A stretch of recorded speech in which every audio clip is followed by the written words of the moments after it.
Hi, my name is Noah, and this video is an outline of my attempt at making a song in the style of the Kirby soundtracks. My work isn't perfect, I'm just a nerd with a copy of FL Studio.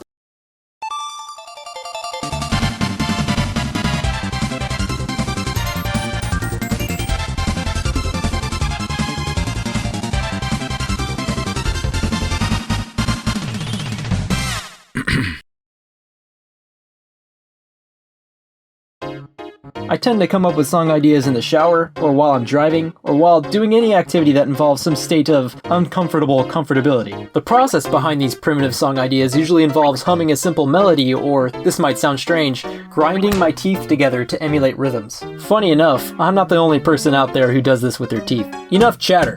Long before I came up with the idea for this video, I used the voice recording app on my phone to record a simple winter-sounding melody back in December. That winter-sounding melody would eventually become the basis for this entire Kirby-inspired video.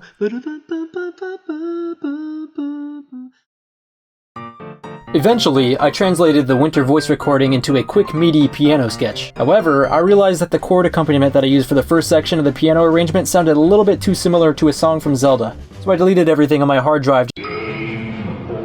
Just kidding. I reworked the accompaniment of that first section, but I also thought the melody sounded too cheesy and cartoony, so I reworked that too. After those adjustments, the first section sounded completely different, yet the second section still related to the new melodic phrase I had established. At this point, I was satisfied with the piano sketch, and I thought it sounded like a song from a Nintendo game, but I hadn't figured out which direction to go in with regard to the final arrangement. I was thinking it could be a tune from Mario or Pokemon, but eventually I took most of my inspiration from the Kirby games. There's this neat trick that I've noticed a lot in video game and anime music where the bass notes stay the same as the chords change to create odd chord tones that wouldn't normally make sense outside the context of the song that they're in. A few examples of this technique that I've noticed in media are the intro to Super Mario Sunshine's Peanut Part, the intro to Giorno's theme from JoJo's Bizarre Adventure, and the first sections of Beginning from Deltarune. I'm sure there are plenty of other songs out there that use this technique. So I slapped it into my song and watched the money roll in. Hey! Hello everyone, I must admit I did not write the chord progression for the first section of this song. I actually ripped it from Super Mario 3D World Snowball Park. I apologize to everyone, but hey, I did change the key, so everything's alright.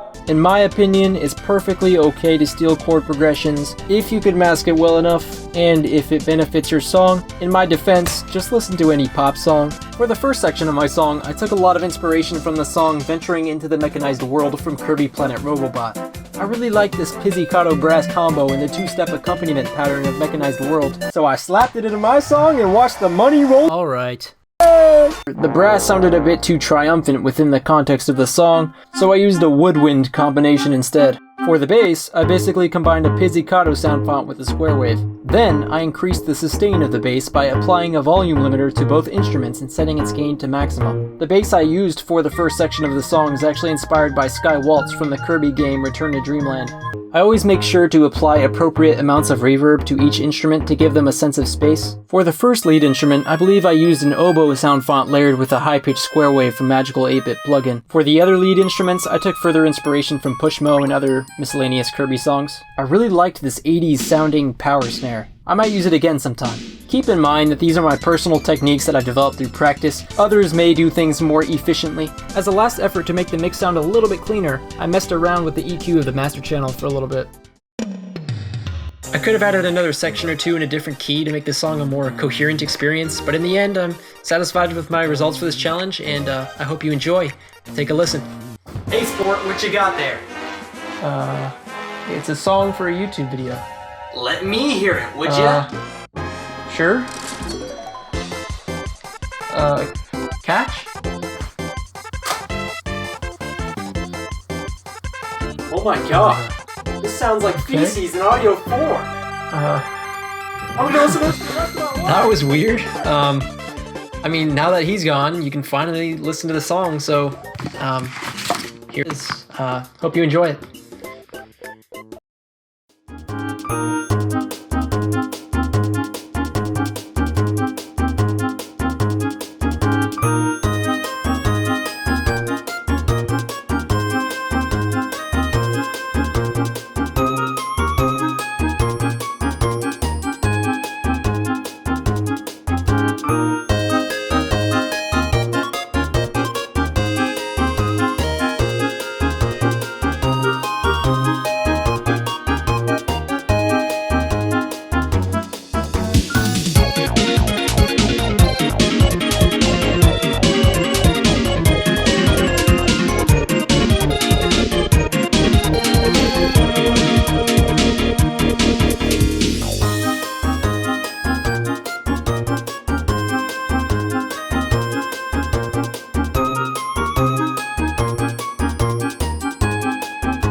approaching the end of the video. I hope you found at least a modicum of entertainment from it.